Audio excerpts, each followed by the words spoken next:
Welcome back to the Study and Go Abroad Fair here in downtown Toronto. I had a bite of some food just a moment ago. I'm all charged up. I'm powered up to talk to some more presenters here today. I'm across the table from Eugene.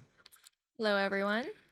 Eugene is doing a fantastic job out here. We also have Henry from CIUT. We're the volunteers here covering the event in downtown Toronto. And we're also joined right now with Henry from King's College London. Henry, welcome to our little table here. It's nice, huh? Thank you. Thank you for having me. Thank you, guys. Yeah. I'm very happy to be here. So today is your first conference. Did you tell me that? Yeah, so it's actually my first time going abroad on this current job role. Okay, got it. It's my first time in Toronto. Good. So we started in Calgary, then went to Vancouver, then Ottawa, and then last stop here in Toronto. So Have you been flying economy or? I have been, and I've been flying middle seat. It's the worst. Oh my It's man. the worst. I think you might have to get used to it if you're really going to travel a lot for this job. I'm gonna upgrade my ticket. That's what I'm gonna do. Henry, it's great to talk to you today. We're talking about the university, right? So what are you here representing? What do you want people to know? So yeah, I'm here from King's College London. King's College is one of the most prestigious universities in the United Kingdom. We are top 40 in the world, top 7 in the UK. So it's definitely a university you want to come to. It's situated right in the center of London. So next to all the major tourist attractions, you will never be bored. Okay. You will never be bored. Okay. You're part way to selling me. Tourist attractions, like Toronto's tourist attractions aren't all that, okay? Yeah, we have a lot of things. We have What do you have? the London Eye. The London Eye. London Eye. Have you seen that London Eye before? Never. You need to Google it. Okay, I got terrible Wi-Fi. You're gonna have to tell us what it is. I know that one. You know the London I Eye? know that one. Yeah. Yeah, that's Is the it a big, the bridge? Is that it's the wheel. big So wheel, the Ferris wheel. Oh, it's a Ferris wheel. and then you go from the top end of the wheel, you can see the whole of London. Dang. Did you ever go on any Ferris wheels this summer by chance, Eugene? No, I have not. Actually, I think the last Ferris wheel that I've been was probably the London Eye back Oh in my 2012. gosh. Okay, well that's Speak of convenient. the devil, Okay, yeah. very good, very good. And what was your experience on that? It's pretty awesome. Yeah, the whole of London from the top. Yeah, expensive Ferris wheel, I must say. Yeah. But worth it, I'm sure. It was worth it. Like Okay. have the bird's eye view of London, and Yeah. you see London Tower, and it's just amazing. Let's talk about London in general. Is it an expensive city? Well, I was there in 2016. I'm not so sure if there was a lot of inflation. I can answer the question. between- Yes, it is. I just had a friend move over to London. He's like, wow, even from Toronto. So I want to go to you, Henry. Yes, sir. What sort of program do you offer students? And, financially, we'll get to that in a second. Yeah. How does it work out for them? So we offer a wide range of subjects. We have a thriving business school, Nice. a very popular law school, medical programs, social sciences, psychology, neuroscience, dentistry programs. So it all depends on what you want to do, and then we'll see if we can offer that. Okay. So we also offer, as well as undergraduate programs, postgraduate programs. So whether you are coming in straight from year 12 or you've already done an undergraduate in Canada, you are very much welcome and free to come to our university. That's terrific. I learned recently that there's a particular visa also for U of T students graduating to get into England more easily. So I just wanted to mention that as well. Yes. I think it's called an HBI visa. Are you often dealing with students' visa issues? Not personally, but I do come across some parents and students that first come to me as a first point of contact. Yeah. And then I have to pass them over to the relevant team. But yeah, visa inquiries are something that we get often, of course, coming from Canada, Yeah. crossing the seas. Okay. And looking around at some of the other presenters, it's your first day at the conference, or Yeah. doing any conference at all. Yeah. Everyone has a little trinket, right? Some people have a little fish, like Okay. Finding Nemo, right? Like they're from the Barbados or wherever. And Switzerland has like a big block of cheese. I don't know. Yeah. I'm just making that up. What do you guys have on your table? London. We have the London bus. Okay. Oh, This is So- a significant Yes, icon, right? Yeah. Tell us So about that. The red bus. So you cannot come to London and not go on the red bus. It is what London is known for. Got you. The transportation system in London is fantastic, by the way. You can get to anywhere in London within an hour, 45 minutes to an hour, anywhere, Fascinating. door to door. Mm. So the transportation is very, very, very good.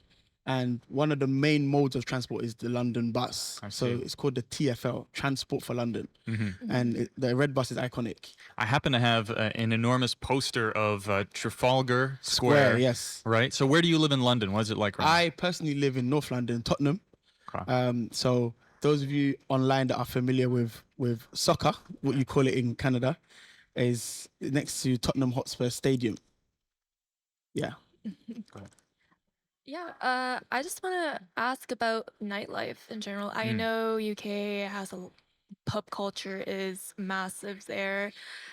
Just want to see how it's like in London too. Yeah. So London is the city that never sleeps.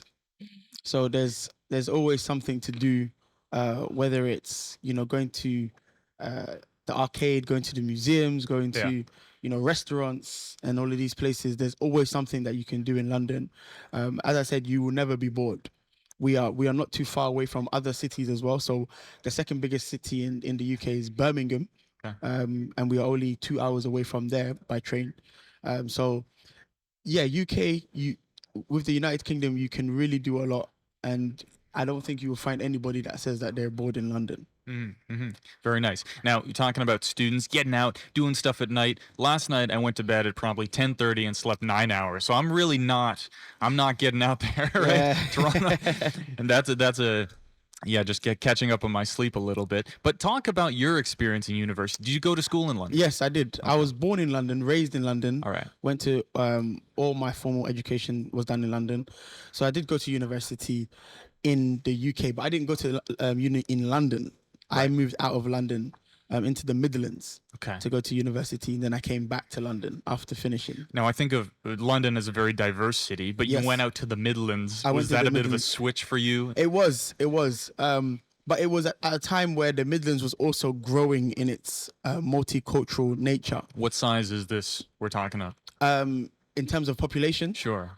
put Like me off far, guard. far smaller than London, right? Is it a village? It's no, it's a city. Okay. It's a city, but definitely smaller than London. Okay, sure. Yeah. So So let's what'd say you- like half of the population. Yeah. What'd you do there? So I studied my undergrad in marketing and HR, Sure. and then I did a postgrad in strategic and digital marketing. Okay, interesting. And if you were a student today, would you consider going to this school? 100%. Okay, I would so why is that? definitely. I would definitely consider going to King's College London Yeah. because of its rich heritage, its rich history, the position it finds itself in on the league tables, and what you're able to do after coming out of the university. So, if this university is on your CV, you're definitely gonna go a lot further in your career pursuit. I just want to ask, does King's College offer any scholarships to international students? Yes, so we offer a range of scholarships. So our courses, if we can segue into the prices Let's go for it. of our courses, our courses range from around the 30,000 mark. Medicine is around the 50,000 mark, but there are scholarships available for most, if not all, of our courses. A wide range of scholarships. So. On our website, you would see that there is a whole section dedicated to scholarships, funding, and fees and things like that. So you would definitely find a scholarship that's applicable to yourself. That's great. Very nice, very nice. We do. Henry is an international student himself, so he knows. Okay. Tell us about why a scholarship might be important given U of T's insane tuition for you. Well, here's the thing, right? Well, here's the thing, right? Tell us. So I come from the U.S. Okay. Which part? Massachusetts. Okay. Just outside of Boston, and Masshole. Masshole, exactly. You get it. No, but U of T, even with the international tuition, is cheaper than U.S. schools. And if anything, what you're saying is almost comparable to what I was experiencing in almost going to U.S. schools. I was very close to going to New York University, which is 80 grand, Yeah. roughly, right? Wow.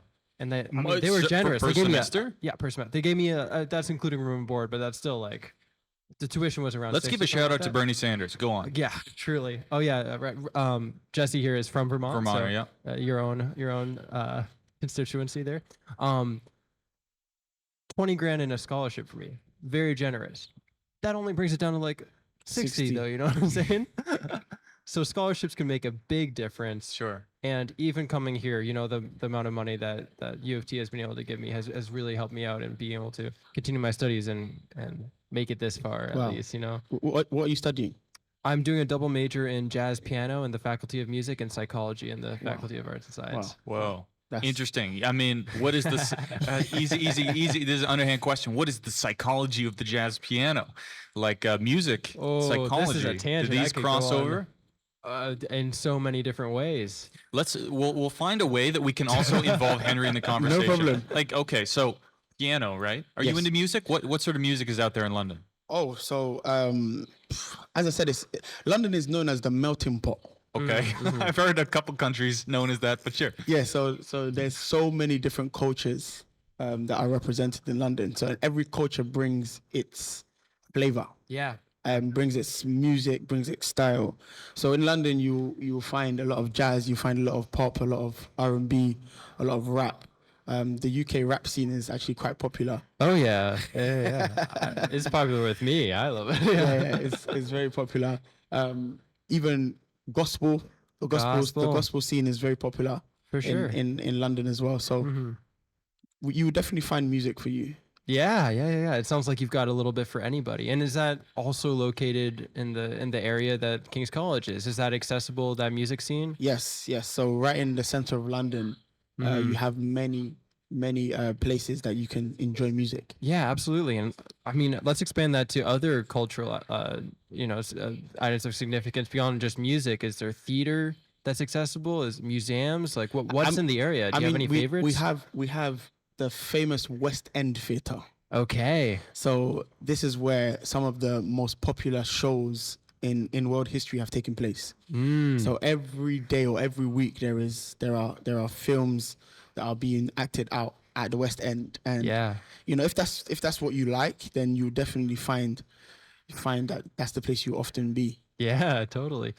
In your own experience, what would you find yourself interacting with most when you had, a day free to go out in the town? What I'm a big football fan. So, football? Okay. but I mean, you guys call it soccer here. I still don't understand it. But I'm a very big football fan. Okay. So I played university football.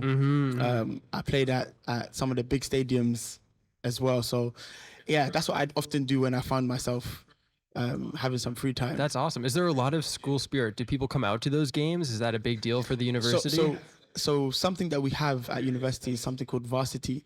I don't know. I think you guys are familiar with that. Yeah, yeah. Where two of the universities in the same area go head to head with like all the sports. That we play.